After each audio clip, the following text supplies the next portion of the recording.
Well,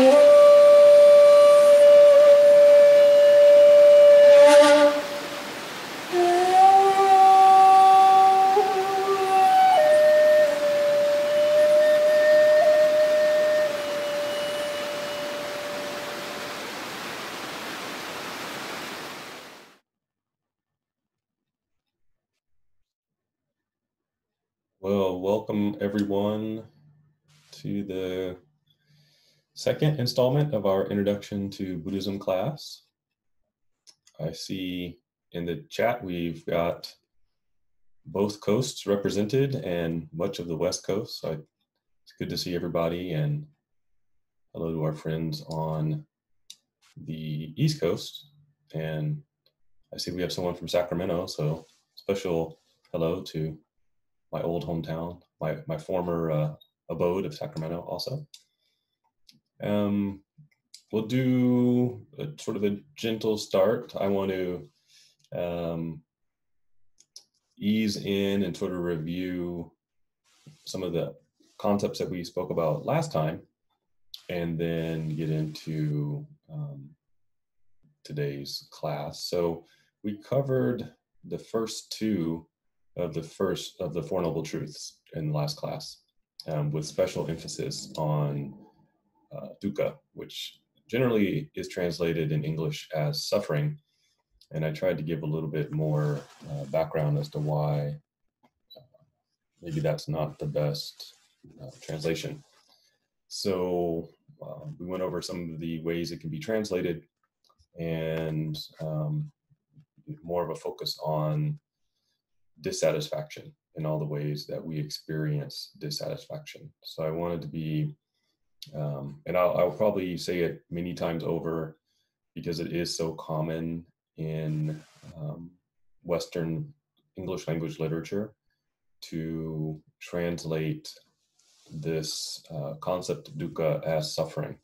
So it includes many sensations, many human experiences, including suffering. But there are many, there's significant nuance to that term. But I want to make sure that we're clear, when we see, if we're doing our own reading on Buddhist text and we see the word suffering in English, that we don't,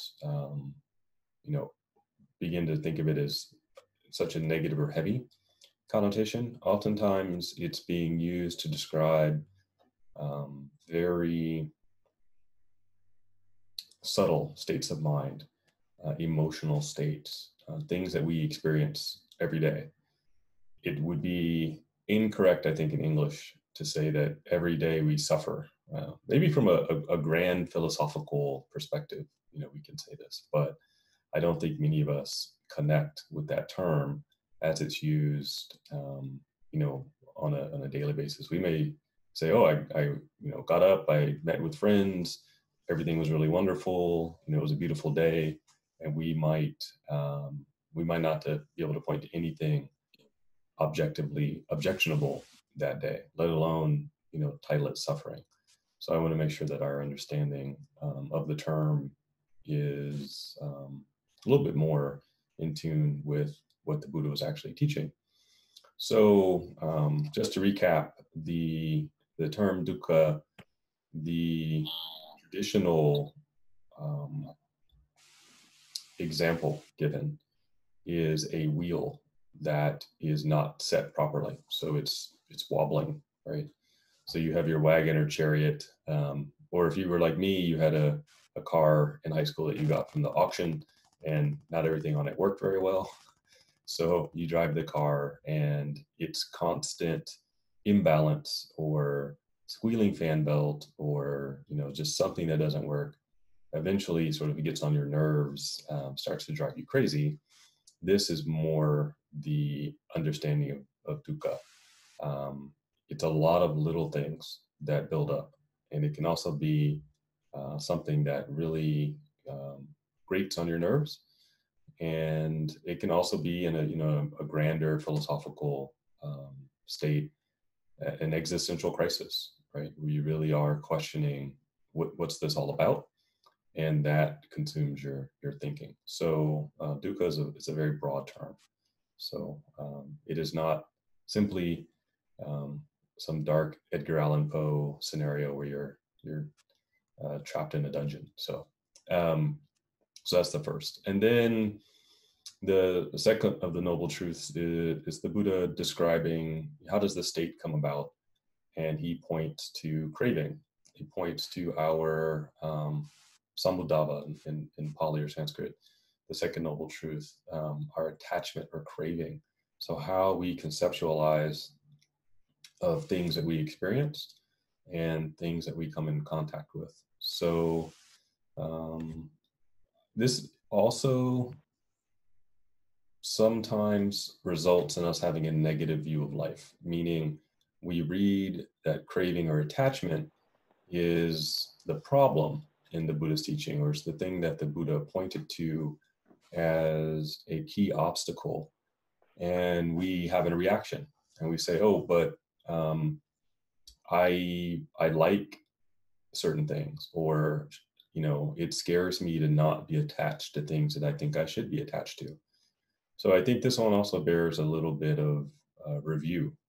So what the Buddha's saying, I like to think of it more like a job site. So when I was in high school, I did some construction work, and I was not aware at that time that there were different types of hammers. So there were framing hammers and roofing hammers and all kinds of things. So I'm doing a certain type of work with the wrong hammer. So someone comes along and says, you're using the tool incorrectly, or there's a better way to use it.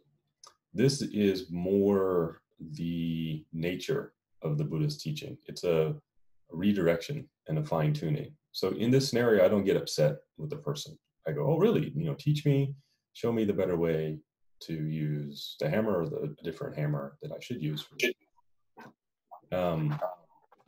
Unfortunately, I think when it comes to our life, it's very personal. So we read, or there's a potential that we read craving and attachment. And we think, well, I'm attached to, you know, my parents. I'm attached to my siblings. Is this not correct? Or, you know, I have a new child. Of course, I'm attached to them. We're talking more in a philosophical sense, right? So if you are, you can have unhealthy attachments. I think that's something that is more within our general understanding. We can have attachments that become addictions, right? So healthy things can become unhealthy. So the Buddha is really pointing out their operation, how they act on us, not you know, jumping to this kind of extreme view of throw everything out the window. So it's helpful to, and I'll go into this a little bit more tonight, to be read the text gently, right? Remember who the audience for the teaching was, remember when it was given, and reflect about how it may be useful for our life. So Buddhism is encouraging free thought. It's encouraging deeper thinking, and we need to make sure that we're using you know, those abilities. We're bringing all of those abilities to bear. We're not reading this as thus the Buddha said, and, you know, and thus it is written, and, you know, no deviation. It's not this sort of approach. We want to make sure we have the proper understanding, right? So that's our recap of the first introduction class. So tonight I'm going to try to cover the additional 2 of the Four Noble Truths. And they are by nature a little bit more philosophical. So I'll try to not make this a graduate level philosophy class, but there's a lot more depth and nuance to these concepts. And I will try my best to keep them approachable, as we have titled this an introduction class. So if you are familiar with these concepts and you think, oh, that's a you know, minimalist gloss over of the idea, that is the point for this evening. And if you find it difficult, let me know. So I'm trying to keep it light. So the third of the Four Noble Truths is Nirodha. And it's the Buddha saying this state of dukkha, suffering or dissatisfaction, can be ended. So I want to pause and recognize, for as much as we may tend to have an overly negative view of the idea of dukkha or suffering, dissatisfaction, the next teaching the Buddha gives is, well, I've got an answer, right? We have an answer for how to get out of this situation. So it's a very positive teaching. He doesn't leave you hanging for very long. So there's first this thing, it's, how our current experience of things, and this is why we experience it this way. And he goes, wait, it's sort of like an infomercial, but wait, there's more, right? Don't tune away just yet. There's an answer. There is a way out. There is a solution. So I think in general, when it comes to English language texts on Buddhism, and they present the Four Noble Truths, they don't present the four in this manner. They present this heavy weight of here's suffering, or they'll sometimes say, the Buddhism teaches all life is suffering, and then that's it. Right? In fact, all four are the base of the rest of the teaching. And it's important to note, as much as there's a focus on identifying a problem up front, the Buddha also says, I'm not just identifying a problem and then leaving you with that. He's saying, I've identified the solution as well. So this is also not how we often find the teaching presented. So it would be perhaps better, rather than for, every English language book almost that I pick up starts with, Buddhism teaches all life is suffering. It would be better to say the Buddha identified, the key obstacle to, humanity's problems, and identified the solution, right? So the books don't say that, but that's in fact what the Buddha taught. So he says this state of dissatisfaction that you experience can be ended. Right? So, okay, right? And now you say, okay, tell me more. How does that happen? So I want to pause though and say it's very careful not to take a nihilistic view of the teaching, not to accidentally read it as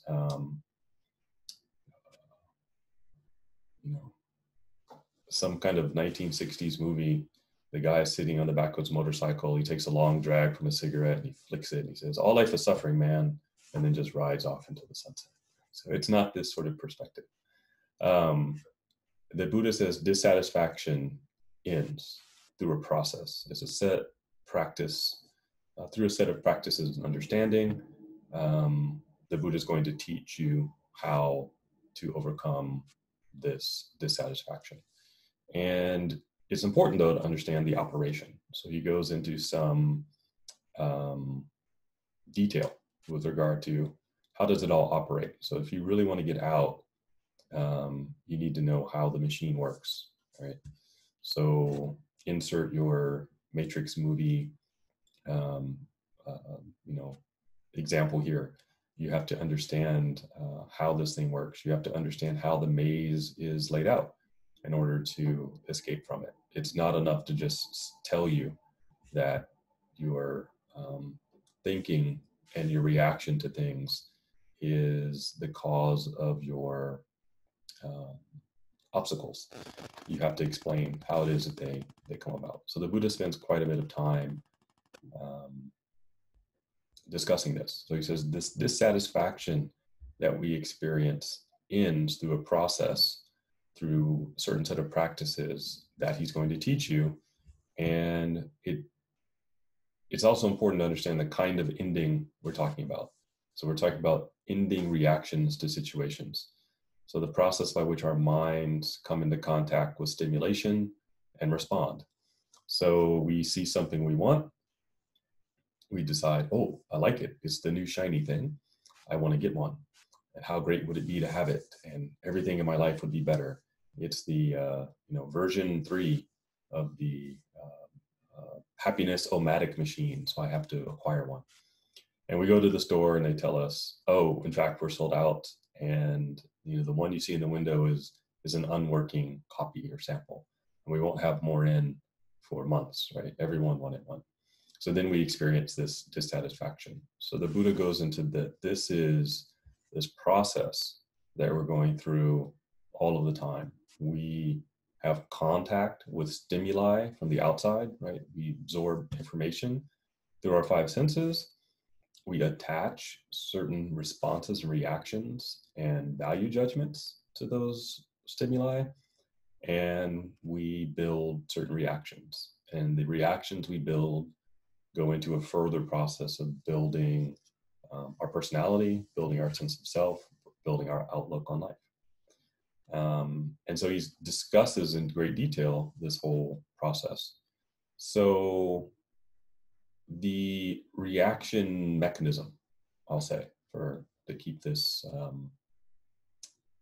easy for my example I'm trying to give tonight, this reaction mechanism is largely outside of our conscious control, right? So if someone comes up to you on the street and kicks you in the shin, you're probably going to say ouch and grab your shin, and then you might say something negative back toward them, or kick them back. And if someone says, why did you do that? You say, well, I just reacted, right? I didn't have time to think. At that moment I reacted. So there's a lot of this immediate reaction that happens. We go through, well, in the before times, right? You go through Costco, and there's samples out for you to try, and you smell it and you get hungry, and then you find yourself buying food that you had no intention of purchasing. And so you come home with a bunch of things that later on you go, why did I do that? So we sometimes find ourselves moving in different directions without a lot of thought on our own. So this should be, in many ways, encouraging. I think it was encouraging to, the audience for this teaching initially.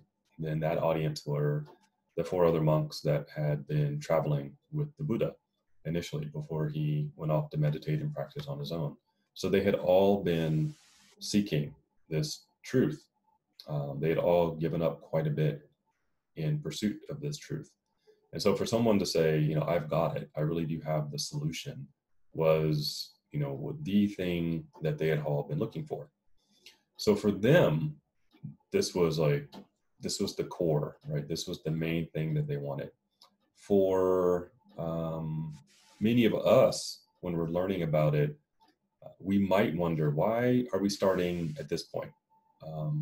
This is very different from other spiritual systems, and I expected to start somewhere else. So this is the starting point, the first teaching, which referred to as the first turning of the wheel in Buddhist tradition. So this is how everything got started. All the other teachings are based on this. So yes, there are more interesting, or maybe not interesting is the right word. There are more compelling stories, right? Things that are quite fascinating within the Buddhist teaching, but we do have to sort of lay the foundation, right? How do things connect with one another? And the Four Noble Truths are that initial shot in the arm of encouragement and teaching, right? The Buddha begins the whole process there. So he says, when our minds come into contact with stimulation, they respond. And we become trapped in sort of an endless cycle of stimulus and response. And it's very difficult for us to see a way out. So part of his saying there is a solution, right? There is a way out, is saying that freedom, emancipation, and liberty are in fact the hallmarks of the spiritual path. Sounds like American values, right? Freedom, emancipation, liberation, like they should be emblazoned on top of some white marble building in DC. As soon as the Buddha teaches this, he says there's something you have to be aware of. He said it's a very critical consideration. And that is, we can talk about it all day, but language is inherently incapable of expressing the truth of what the Buddhist teaching is pointing at, right? So what did we just say the main problem is? The main problem is stimulus and a reaction to the stimulus. So we're getting things wrong because we're misunderstanding what's coming into our minds through our five senses. And we're, instead of seeing things as they are, we're attaching to it and labeling it in reference to what we want or what we don't want. All right, so we're categorizing everything in terms of ourselves. So we're putting ourselves at the middle of the universe instead of seeing the universe as a cohesive whole. So this definitely skews our understanding, right?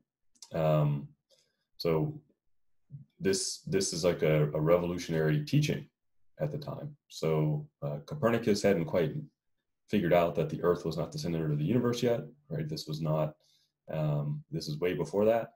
So here's the Buddha saying, you are not the center of the universe, right? So this is sort of ground shaking, earth shattering information. So then he points to language and he says, you know, keep in mind, as much as I talk about it, whatever I say is not it. So why is that the case? We have to use the tools that we have. Language and now video are good tools, but they are not perfect. Language is always pointing at something deeper. Language is helping us to orient our minds around shared experience. So language comes about because you're attempting to explain some mundane experience that you're having. And because it's a shared mundane experience, we all understand it. So we, you know, every language has a word for itch, for hunger, for sleep, for pain, because these are all common human experiences.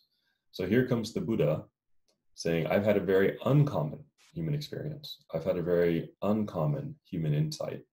It's possible for you to have the same insight, but you don't have a word for it. So I've got to talk about it in you know, terms that aren't quite it. I've got to try to guide you to the same understanding, to try to guide you towards realization through these imperfect words. I imagine it's kind of like a lockpick set. You don't have the key to the door, but you have someone says, here's the lockpicks, but you don't quite know how to pick the lock yet. So you know, go to town on the lock for a while and you're trying to figure it out. But you can't see into the lock, right? There's a bit of a mystery. So this language is something that we have to be aware is imperfect. A lot of questions that I had about the Buddhist teaching were confusions of language. I read things in translation and the translations were imperfect, as they always will be.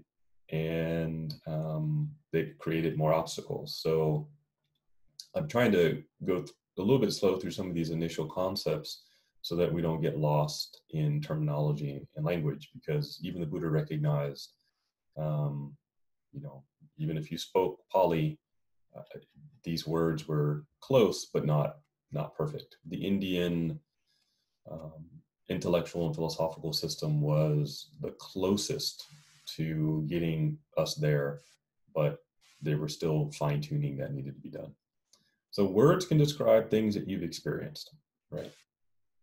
Everyone's been afraid.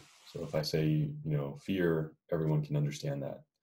And then we can talk about different levels of fear, right? What's the most afraid you've ever been? All of these things, we can have that conversation.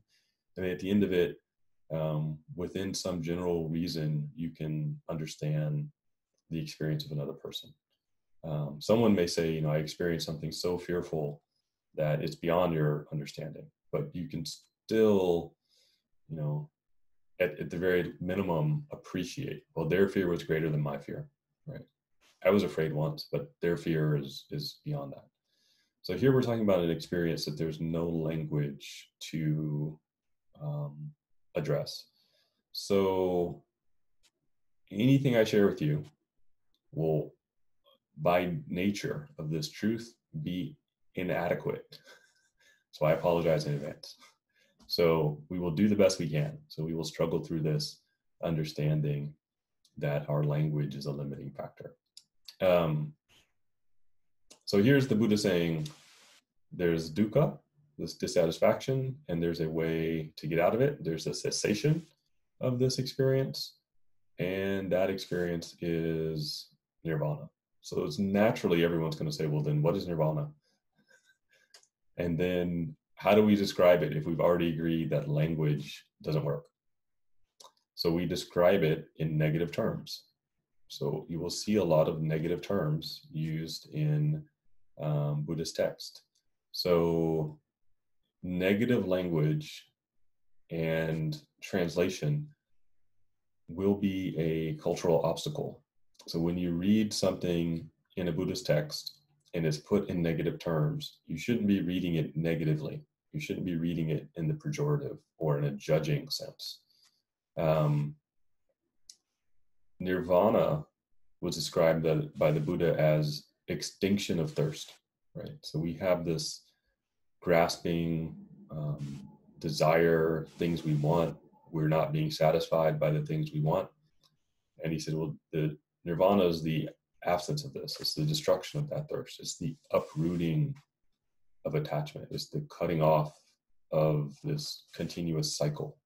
Right? So he described it in this kind of negative terms. So sometimes though, when we read that, then we think automatically, well, then I need to stop wanting anything. I need to stop thirsting for anything. And so it's very common as a human being to take that as a literal sense of, I must understand it in the negative. The negative is used to say what it isn't, because we don't have words for what it is. Right? So we're trying to create a space in our mind where the mind becomes capable of an understanding for which there are no words. So we try to push away things, right? So you have all these things on the table and you're pushing it off. It's not that, it's not that, it's not that. The table's still there, right? So you're trying to see the table clearly because it's not this, it's not this, it's not this. So nirvana is also the extinction of desires, the extinction of hatred, right? That one's a little bit easier. If we free our mind of hatred, it's not that we don't have a mind. We just don't have a particular type of reaction or response. So it's helpful here to keep in mind that negative words don't always indicate negative states, right? So if you are undeterred, you are diligent, you are not stopping, you're going to attain your goal no matter what. If you are undefeated, right, you're the GOAT, right? You're the best, right? But it's a negative word. It starts with but it has a positive understanding. So we have to try to understand when we're reading these texts or reading these ideas that the Buddha is not asking us to go to extremes. Right? This is the middle way. It's the way between the extremes. So we're not going from, okay, well, I had desire, so now I have to have no desire. So then I should feel guilty or ashamed for wanting something. No, this is not the teaching. We're just trying to get a better insight into how it's operating to affect us. And when we get that understanding, we take away its power, and then it's not operating in us in the same way. We can still, the Buddha still ate food. The Buddha still, wore clothing. The Buddha still, got a good night's sleep. So this was not I must deprive myself of all things.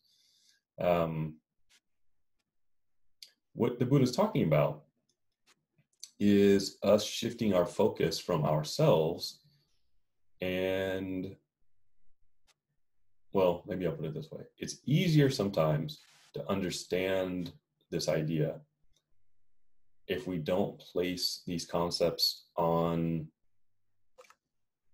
ourselves right away. So here's an example. One of the ways that we experience dukkha or dissatisfaction is through the expectation that things are going to last forever. We want things a certain way, and when things don't go our way, we become very dissatisfied. So we want things to last forever. We know logically that nothing lasts forever. despite this knowledge, when things break or wear out or become, unusable anymore, we still get upset. Why is that? Do you buy a car expecting it to last forever? It's never going to break. It never needs an oil change. It never needs a part repaired. No, of course. You know that logically it's going to need maintenance. And eventually you're going to have to get a different one or just start taking public transit. But when that happens, we still get frustrated. But we know logically that it's going to happen. So if we can change our outlook, right, this is a fundamental shift in how we relate to things. So if you go out and buy a laptop with the knowledge it's going to break, with the knowledge that it will wear out, or with the knowledge that it will become obsolete, and when that time comes, right, you feel gratitude for the service it provided you. You say, oh, this no longer runs the software that I need, but for many years it did, and it provided me great service. I really appreciate this laptop. Now the work that I need to do requires me to get a new one. I'll get a new one. I've never heard anyone say that. Everyone says, this thing is slow, it got slow, it broke, it doesn't work, the program crashed, and it's just frustration. So we know this is going to happen though up front. I'm sure everyone has had a meal. Probably you've eaten today. And you think at the time, oh, the meal will satisfy my hunger and provide me with the nourishment that I need. And we accept that. But we get hungry later. And what do we say? Oh, I'm starving. Oh, I can't believe it. Oh, this is horrible. I got to get something to eat. That food didn't even last. Like I was hungry an hour later. Oh gosh, yeah, but we still eat. We know this is the case. We know that one meal will not satisfy us forever. Someone gives you flowers, right? You start dating someone new and they give you flowers, right? And rather than recognize that these flowers are a transitory state of existence of the plant come to full fruition from the culmination and combination of sunlight and rain and, great cultivation and, the nutrients of the soil, and that it was harvested at its peak and transported to you so that you could appreciate this bloom of a flower in within your own home. You don't even have to go out to the garden. Oh, it's beautiful. Instead, people go, don't give me flowers. They just die. Right, so we immediately focus on the negative. We don't have a broader understanding. We know that there's a broader understanding. We know there's a bigger picture, but our mind's tendency is to say, but what about me? What about my perspective right now? Right. So this is what the Buddha pointed to. He said, this is dukkha, dissatisfaction, and there's a way to get out of it. And the state of mind, right, the mind that emerges through practice so that you experience everything this way is called nirvana. But you've never experienced it that way. So I don't have words to express how it is possible to live your life where everything is like that. But if you start off pointing that very powerful tool at yourself, it can be a little scary, right? If you pointed at your sense of self, you pointed at your personality right away, it can be a little scary. So it's a little bit easier to point it outward initially, right? Those inanimate objects are easier to understand or apply the concepts to. We don't mourn the loss of the laptop or the flowers in the same way that we do things that we hold dear about ourselves. Okay, so I will say for future study, nirvana is not positive or negative. It's something that transcends either one of those concepts. It's something beyond our limited current manner of viewing things. So I'm purposely giving trying to keep us a little bit focused on the Four Noble Truths in the beginning. But as you go through your study of Buddhism, the concepts do become much broader. They will extend into areas that you didn't realize they extended to. this had been my experience, and still is my experience as I study and practice the teaching. There's parts, things I never considered, and I get, incredible appreciation for this body of knowledge for that reason. Okay. So now take these ideas or theory and apply it to your thinking, your thought. And you can see like, okay, a thought arises. I see the thought arise, and here's the thought, and it will pass away. Right? Earlier today, you were probably thinking something. You may have been singing along to a song, and that thought was in your mind, and then it eventually went away. But you don't know exactly when it went away. Your focus changed to something else. So your mind is sort of like a movie, cutting from scene to scene to scene. But you don't right now have a clear understanding of that operation, how those thoughts are flowing together, when exactly the thought arose, where exactly the thought went. You're just in your current thinking, right? Carried along by your thoughts. So this is a lot of what the Buddha was saying. We don't have a good insight into the operation of our thoughts, of our mind. We're just sort of carried along by this river of thought. The same is true for emotions, right? Emotions come up. We don't really know all the time where they came from.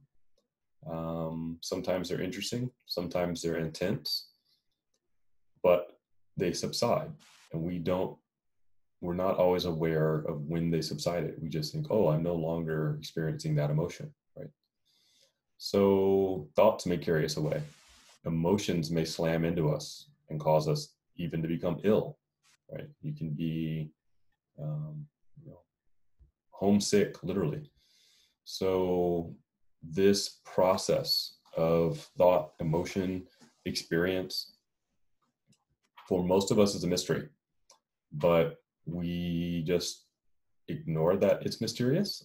So a lot of the Buddhist teaching is looking at this process. So the third noble truth is this whole concept of, dukkha, dissatisfaction, and the Buddha saying there's a way out. So the fourth is magga, not maga. There's two G's if you spell it out in English. So magga. The Buddha taught that there's a path leading to the cessation of dukkha. So not just that it can be done, but I'm going to now teach you how to do it. So this is very compassionate, I think, right? Here's the problem. This is the cause of the problem. Don't worry, I have a solution. Here's the solution. So it's a very succinct theory. It's a very, if it was an essay, it's a very good paragraph, right? I've identified the problem. I know its cause. I know how to fix it. And here's the process by which you do so. Right? This is the first thing the Buddha says after his enlightenment. This is the first pronouncement. So most of us, right, this is one thing I find very impressive about the Buddhist teaching. If it were me, I would have had to have written out like 3 or 4 pages and then slowly chip away at it and condense this idea into a very succinct statement. The Buddha as an enlightened being just said, oh, yeah, this is it. First time out, gets it right. And it endures, right, through time.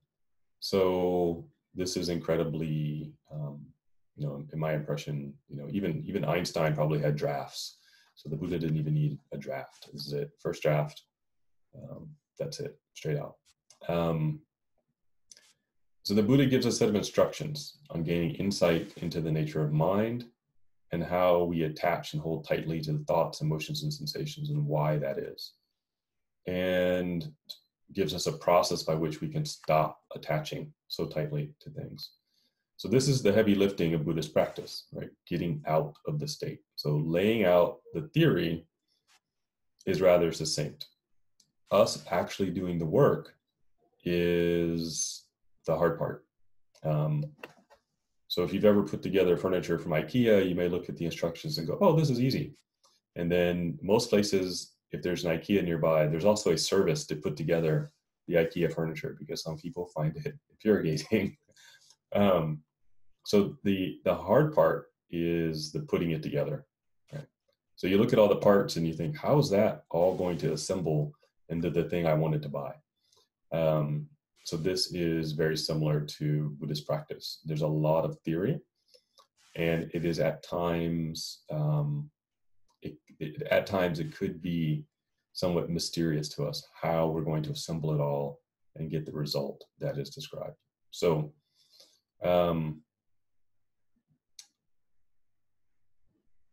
what the Buddha is pointing us to is experience without expectation, contact without craving. Right? So how many times, can we hold a slice of, wonderful cake in our hands without any interest whatsoever in eating it? And we just look at it like, oh, that's interesting. We're not, salivating, just dying to sink in and eat it. Or, we're talking about a very different operation from how we currently operate and see things. But what that does is it opens up a whole new experience, observation, or understanding. And I think this is a very overlooked perspective, in my opinion. Modernly, so in the modern times, we can see photos of great masters, right? You see great Buddhist masters, and there's actual real photographs of them. And you often see them smiling and laughing and being close to people and expressing deep appreciation. So we're not turning ourselves into pieces of wood with no reaction. We're learning new reactions, new perspectives on how to be. I think you can find an example of this atmosphere, what we often refer to as equanimity. So you can find this equanimity where others don't. So perhaps you have young children, or you've been around young children. If you've been around kids, you'll see them maybe spot something that excites them greatly. So they get really excited. They run over, but you have no idea what this item is about. So they go screaming, oh my God, it's the brand new thingamajiggy version 7. And that one person in my favorite teen band has one. Oh my God, I want one. I have to have it. If I don't have it, I'll die. Right? Some very, big expression of emotion. And your reaction is, what's a thingamajiggy, and what band are you talking about? What? And so your frustration or, lack of knowledge disappoints them greatly. So you can watch them have a huge reaction and you have no reaction to the same thing. So it is possible to view exciting things with equanimity, where you say, oh, that's, I'm watching this and I can view it from its technical merits. You'll see this for people who are experts in things. So let's say you're a police officer or lawyer and you're watching a crime drama, and all you can think about is everything they're getting wrong. Can't do that. That's illegal. You need a warrant. You can't just kick the door in, right? So you don't want to watch the movie with that person. You're like, oh, you're spoiling the story. Or you watch a movie with a cinematographer and like, oh, the lighting is all wrong, and you're like, just watch it for fun. And like, no, I can't. It's so distracting. So it is possible for us to see and observe the same scene, the same experience, but from completely different perspectives. I think we might say enlightenment is like this.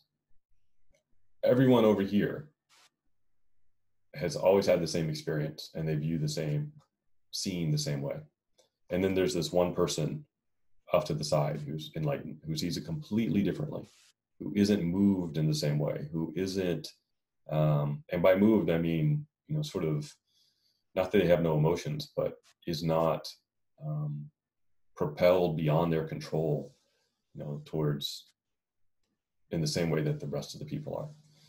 So while it is different, I think we can sort of begin to approach what this state is like. We can begin to have some sense.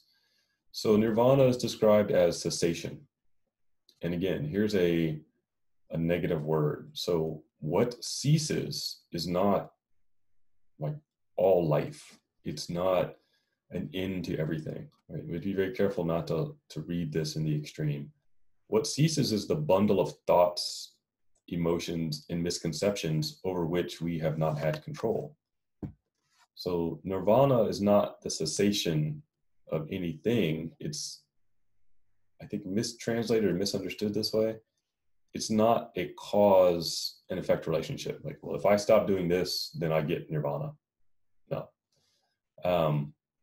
What we currently experience in the Buddhist sense is described as ignorance, meaning we don't see things clearly.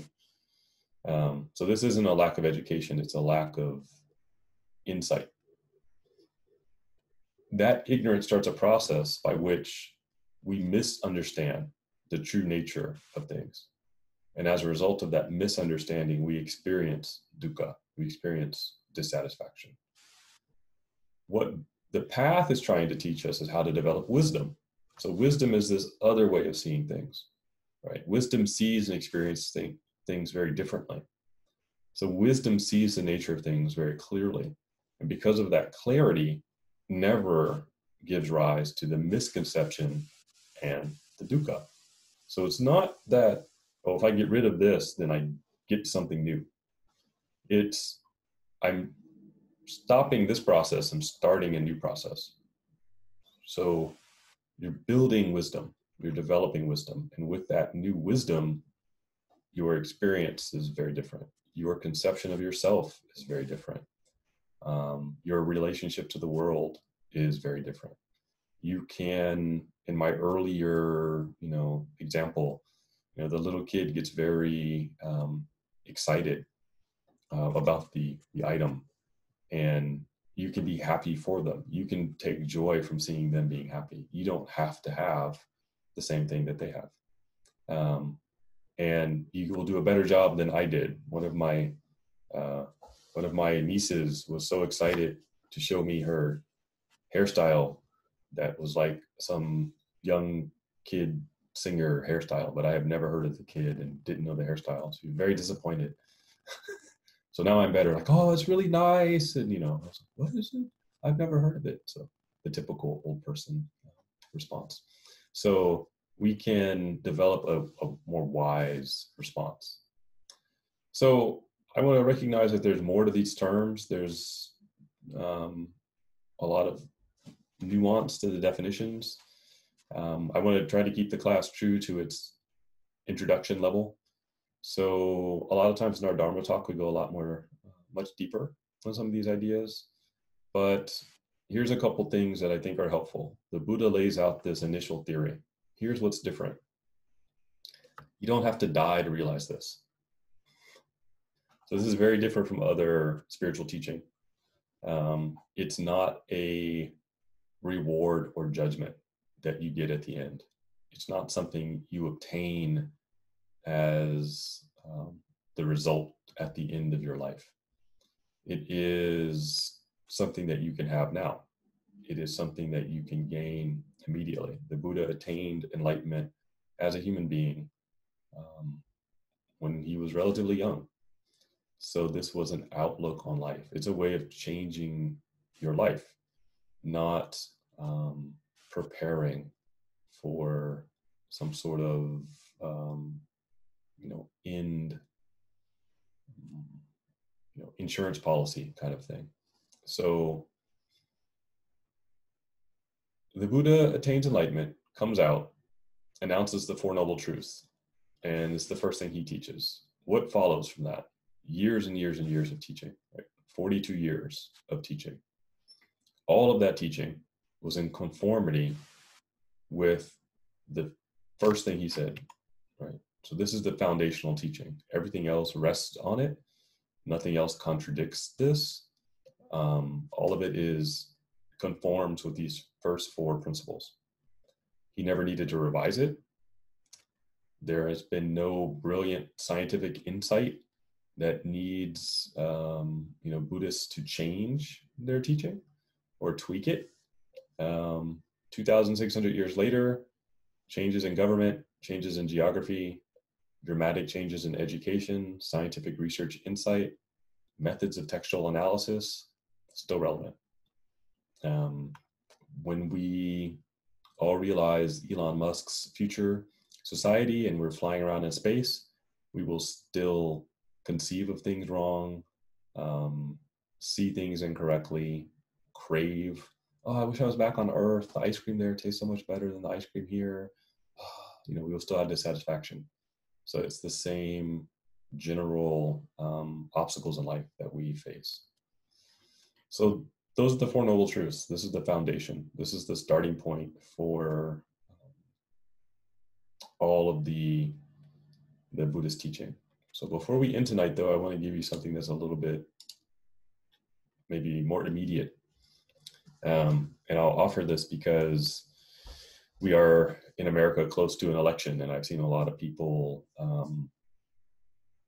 arguing and torn apart, friends and family, with regard to differing opinions. So I've seen the H word thrown around a lot, which hate or hatred. And the Buddha gave well, actually, his chief student, Sariputra, gave a teaching about hatred. And he said there's five types of people that might annoy you so much that you hate them. And so the first is people who are impure in their bodily behavior, but pure in their verbal behavior, right? So they do bad things, but they say nice things. And then there are those who say nice things, but they do bad things, right? And then there are those that do bad things and say bad things, but sometimes they're reflective and they're still able to sleep at night, and they think probably I shouldn't probably do that, right? So there's still some ethical or merit there. Then there are others who are doing bad things, saying bad things, and they never reflect on it. They're just amoral and never are getting it. And then the fifth type of person that may lead us towards hatred, and this last one may not apply to us, but may apply to some of the other people that we generate negative feelings towards, are people who are pure in their bodily actions and their verbal actions. They do good things, they say good things. Their minds are pure, right? They have mental clarity and calm. And we probably, right, the people who generate hatred for them probably generate that out of jealousy, if anything. Right? The anti-goody two-shoes sentiment. So the Sariputra, the Buddhist student, his advice was, if they do bad things but say good things, we should pay attention not to the impurity, but to what they say good, right? So we should change our focus, right? Yes, it's true they may do bad things, but they say good things. Let's focus on the good things they say. And for the second class of people, we should focus our attention not on the bad things they say, but instead put our attention on the good things they do. So this is right. It's aiming at addressing our emotion, our response of hatred. And when we encounter the person who is impure in their bodily behavior, right? They're doing bad things and they're saying bad things, but periodically they recognize, right? They have some ability to reflect on that. Then we should focus on that ability that they have. Right? We should try to focus on, I'm sure that they don't feel good about that behavior. So we should place our focus there, not be so focused or concerned on the negative things they do. And when it comes to the person who says bad things, does bad things, and seems unrepentant, maybe they double down, say, I don't even care, right? I'll continue to be that way.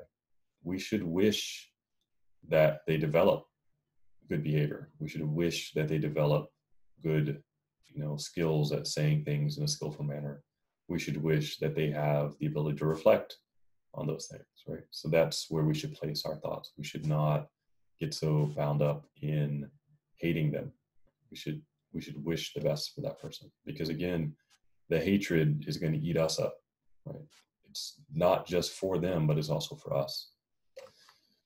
And then Sariputra said, for the person who's doing good things and saying good things, and it actually is truly good, and they have mental clarity, we should emulate them. We should wish that that person was our friend. We should draw near to that person. We should, celebrate that type of person. All too often in society, we don't. We celebrate the opposite. But there's subtle ways in which these kind of negative feelings can arise. And I think it's helpful to reflect on that when, I think, regardless of where we are and what we believe, we may have, a news story pop up on our news feed or timeline that there's a tendency to drive us crazy or push us towards negative feelings. So I see there's a question in the chat box, so let me take a look there.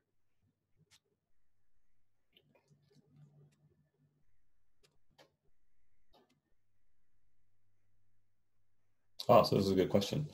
So the question is about this first teaching by the Buddha, and that some of the monks that were present were able to understand that teaching right away, but others were not. So why do some people understand the teaching sooner and others not?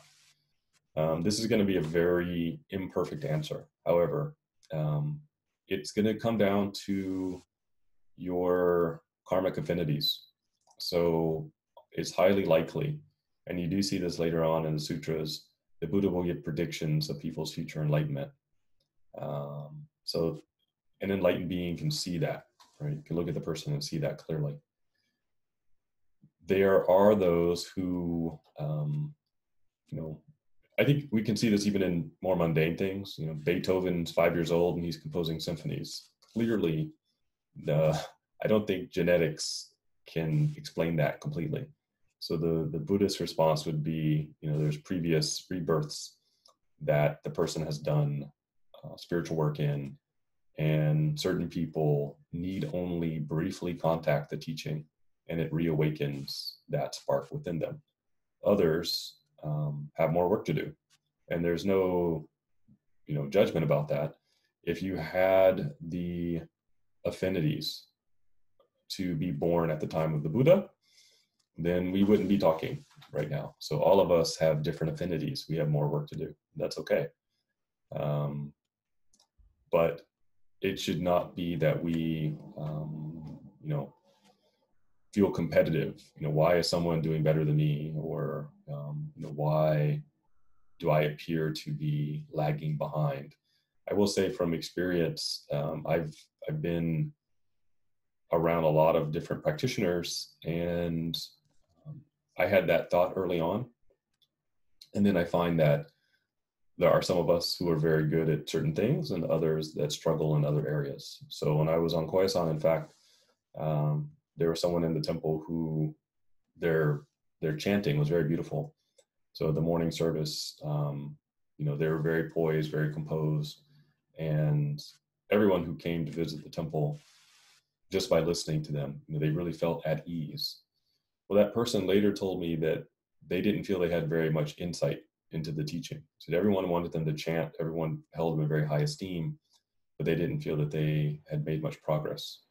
So viewing it from the outside and trying to make comparisons was, fairly unwise. But I think it has a lot to do with, where we're coming from, both in this life and in prior lives. So. And the other question, how is Nembutsu understood within Shingon? So Nembutsu, so the recitation of Amida's name was, so Namo Amida Butsu is a practice. This practice was known, so Shingon means mantra. The mantra has existed for quite a long time. The mantra was popularized later on in Japan. The reason the mantra was popularized was at that time there was a strong theory of mappo, or the theory that we were sort of in the end times. So I think humanity goes through these cycles of thinking it's never been as bad as it is now, and we're kind of close to the end of the world. So this theory had arisen in China and Japan that we were past the point where people could make progress in spiritual practice. So we needed to rely on what's called in the Pure Land schools other power, right? That self power. You practicing for yourself was not going to be enough. You had to rely on the Buddha's power and ask for it. You couldn't liberate yourself. So I think there's many reasons for that, not the least of which was, a lack of literacy. So you're looking at a lot of literature, the vast majority of people being unable to read it because the general literacy level. And then people, I think out of compassion, looking for a practice that was more accessible for people. So they popularized the Nembutsu. I will say that Shingon had this practice long before. It just was not the main practice. So you'll see this with a lot of Tibetan practitioners ask about Tara practice in Shingon. The practice is there to some degree. It just was not as popular as it was in Tibet. So for various reasons, it's more popular there. Other practices were more popular in Japan. I'm sure in 200 years, someone will be asking, why is this practice more popular in America, but not as popular in Japan? So it's whatever the needs of the people were.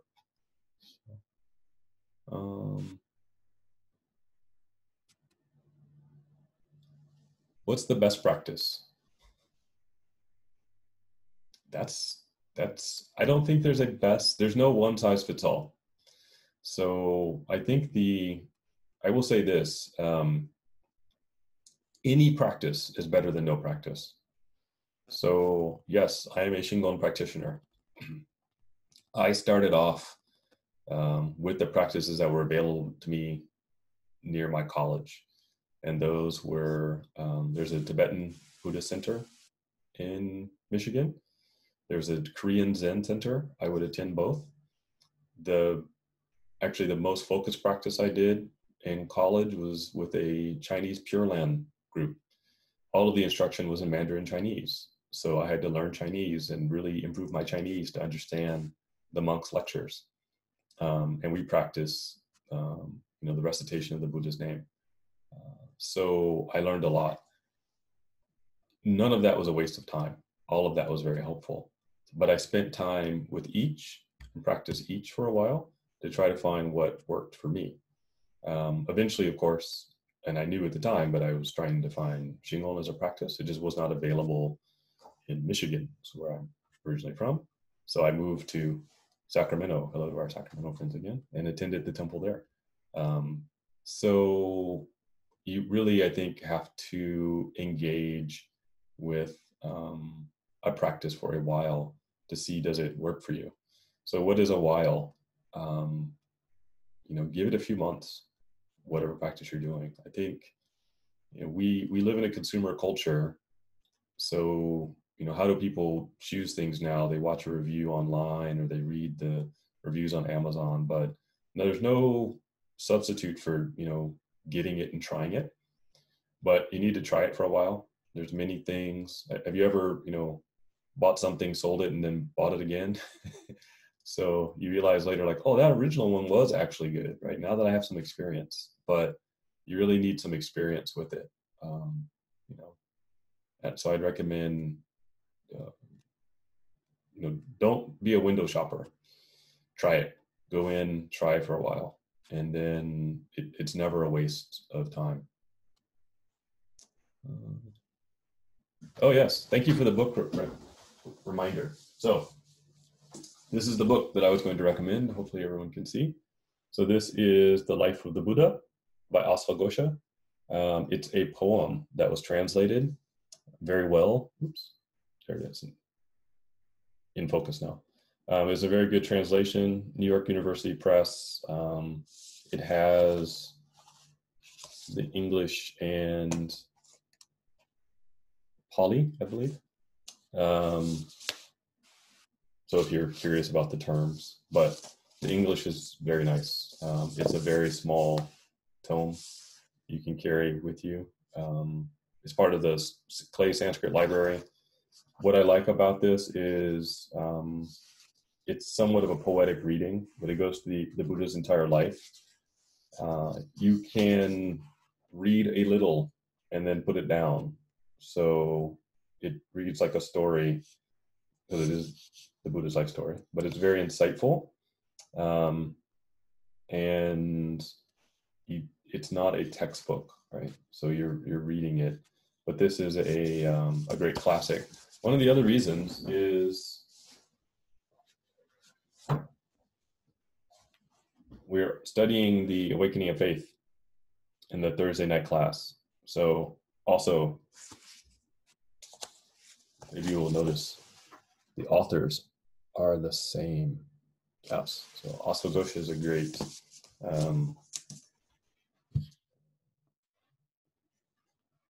great writer, great scholar in the Buddhist tradition. So I have a preference for classical literature over modern books. The other one, though, I will recommend is the Idiot's Guide to Buddhism. Is actually quite well done. So if you're looking at individual concepts, or trying to get insight into different ideas, that is actually a good book. So those can be found used online for very inexpensive. I purchased about 12 for the temple. I think I paid no more than $3 for each one. So I bought them all the used copies, but that was a few years ago, so I'm sure they're available. Sensei, who was the translator for The Life of Buddha? Sorry, I didn't catch. Yeah, sorry. That's okay. Patrick Olivelle. The last name is Olivelle. So New York University Press. Thank you. Yeah.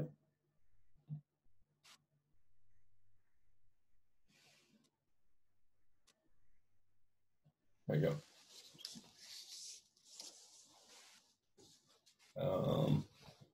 Let's see.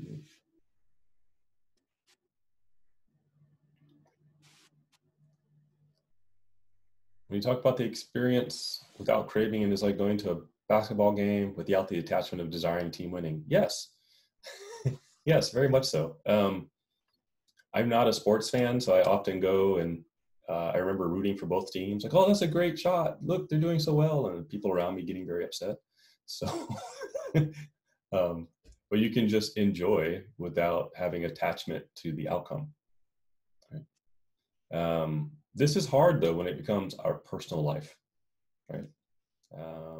Let's say, you want, I'll give you an example. I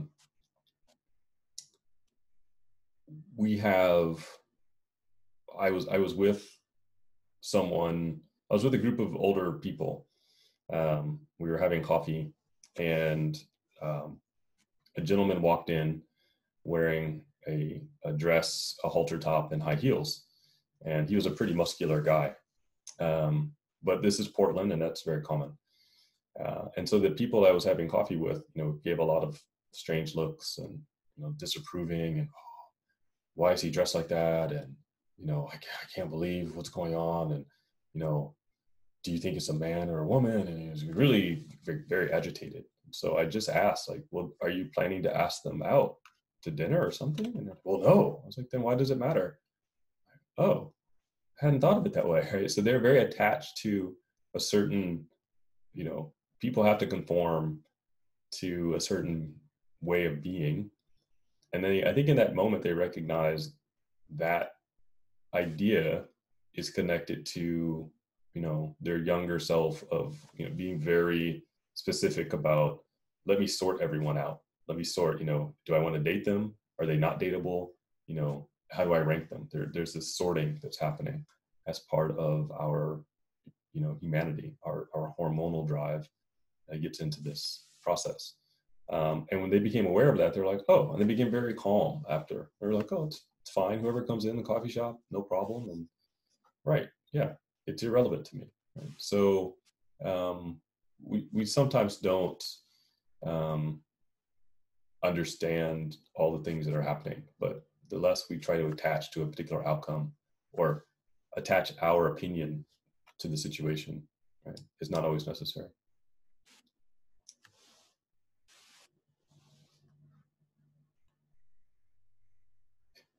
Yes. So yeah, those are good examples.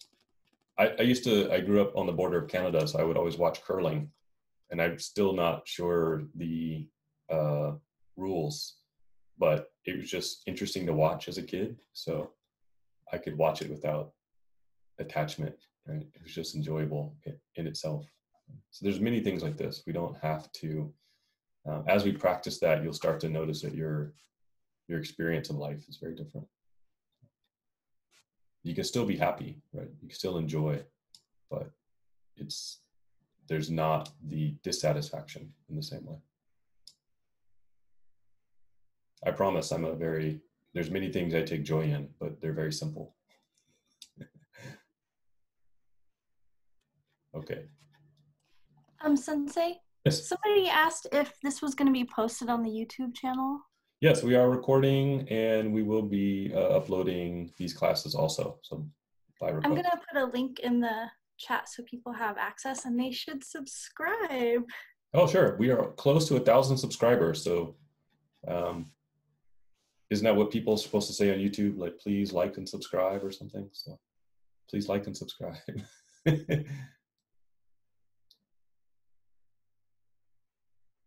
Oh, so one of the other questions, Sokushin Jobutsu, attaining enlightenment in this very body.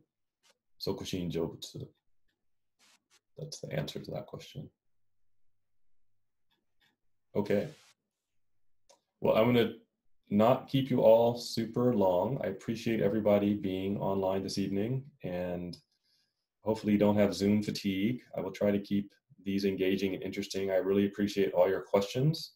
If you have other questions or topics you'd like to see us cover, I'm happy to do that. And in the meantime, as I said earlier, we all need to eat. You will need to eat again in the morning. So if you have not already, please go find nourishment or your midnight snack, depending on where you are. And we look forward to seeing you again at the next class, either this one or our Dharma talk or any of the others. So I really appreciate everybody being here, and take care. Please do stay safe, and we're still in the middle of COVID, so please be careful, everybody.